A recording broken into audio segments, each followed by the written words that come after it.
No one's talking about Russia's security guarantees, only about Ukraine and European security guarantees. But then, just before we came on the air here, apparently Lavrov now is also saying, hey, how about China?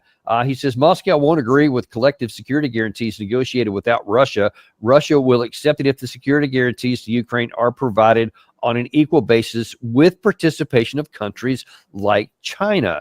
And he says it's a complete non-starter for Western allies if they just want to say security guarantees for Ukraine, but nothing for Russia. So what do you make of that? Because I almost wonder if, just like some of the Europeans were saying, yeah, we still want to keep NATO on the table, that Lavrov is saying, yeah, sure, we'll do security guarantees as long as you can be okay with Chinese troops in Europe on the border between the two of us. What do you make of that?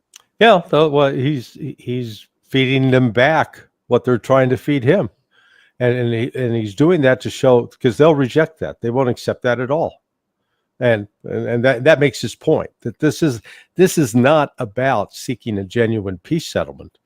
This is about controlling, using Russia as a wedge to ultimately go after China. And so Lavrov understands that this is not just about dealing with Russia as a threat. This has much broader strategic purpose. Go back and look at a paper that was written by Aaron Wes Mitchell in the National Interest. It was published in August of 2021. And that was based on an article, a paper he wrote for policy planning at DOD that had been delivered the previous December of 20.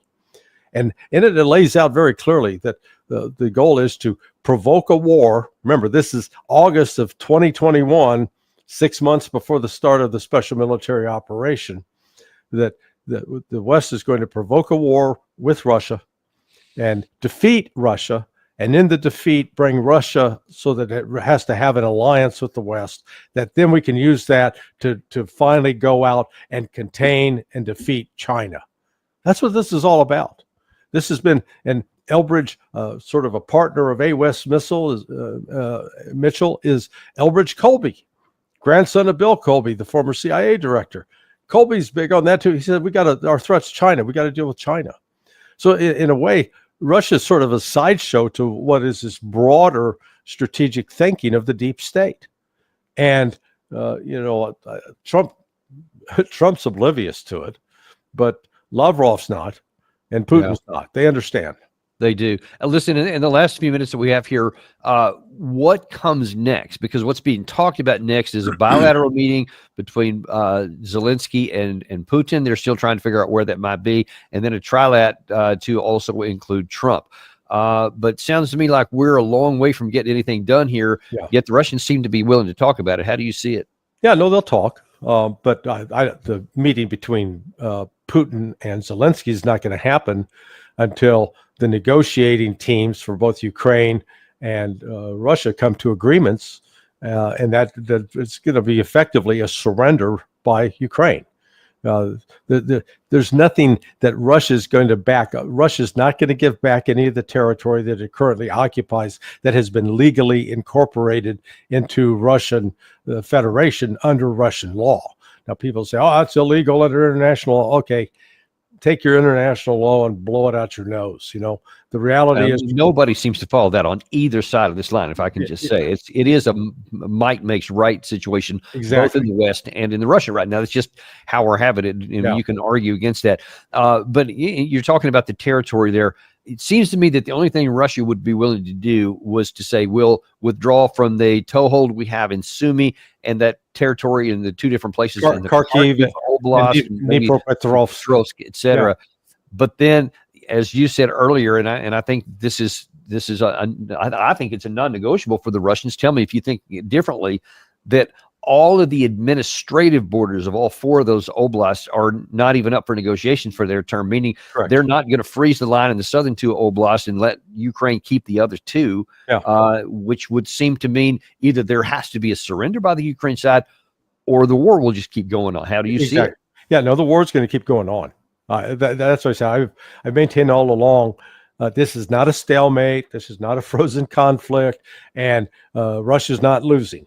The advantages are piling up for Russia with each passing day, and they're under no time constraint. People keep pretending like this is, it's the fourth quarter and there are only 2 minutes left of the game. They got to hurry up and finish.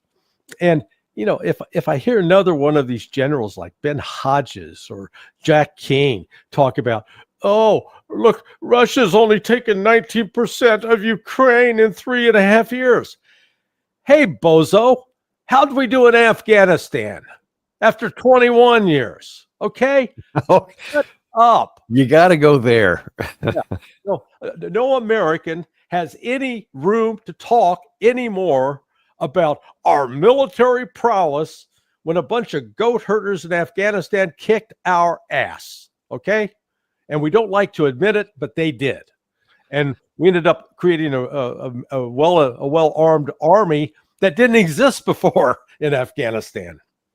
Yeah, and you've mentioned several times also that the territory is almost a second, maybe needed almost. It is a secondary operation for the Russian side, but the destruction of the Ukrainian armed forces is their primary objective. And they may have only taken 19% in 3.5 years, but if those numbers are even close to being right, that have been allegedly hacked into, then there has been some profound cost to the Ukraine side. Exactly right. And it is, as you know, far better than I, by virtue of your service, that the strength of a military is always dependent upon the quality of its soldiers. 100%. So last question here. Do you think that Zelensky will agree to a meeting with Putin if Putin agrees to it? No. He'll be signing his death warrant. And Putin's not going to go meet Zelensky anywhere outside of Russia. So if there's going to be a meeting, it's going to be a meeting of surrender. They don't, like I said, they don't have anything to negotiate on. It's not like Ukraine. The only thing Ukraine can say is, we're going to completely divorce ourselves from the West. He's not doing that. That's his. So what about Zelensky saying, okay, I'm going to play the tough guy. I'm going to go ahead and meet him, and I'm going to come in here with all my demands. You're going to do X, Y, and Z, even though Russia says we're only going to do A, B, and C. Is that a possibility? So you got the two guys meeting, but it turns into a February in the Oval Office kind of situation. Yeah, no, I don't see that happening at all. Because again, Zelensky can make all the demands he wants. Russia's got the upper hand. Russia's army is now up to 1.3 million. Zelensky's only able to field barely 300,000 now in Ukraine. So it's just the numbers are working against them. And so what do you say to people who say, okay, well, if those numbers are accurate, if one side has 1.3 million, the other side only has 0.3, why wouldn't they just roll them up, in short order? Well, one, they're trying to minimize casualties on the Russian side. So they're not going to go putting people out if they can continue to press until they collapse. The collapse will come at some point. But again, we ought to ask ourselves the same question: that if we're so great militarily, why weren't we able to stop the Houthis? If we're so great militarily, why didn't we take complete control and lock down all of Afghanistan? So it's the Russians they've got their own timetable. I don't pretend, the general staff doesn't call me up and ask me for a briefing.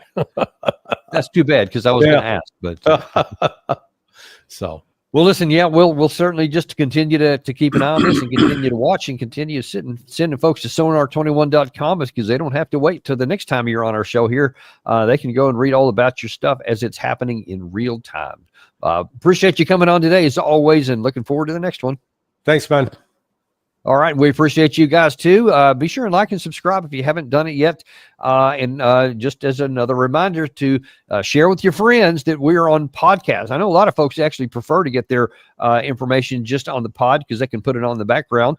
I've never understood that. I've never liked those particularly, but some people love them. So we're going to make sure that they have them available. So we have there the podcast. We also have on the written format there with Daniel Davis deepdive.substack.com.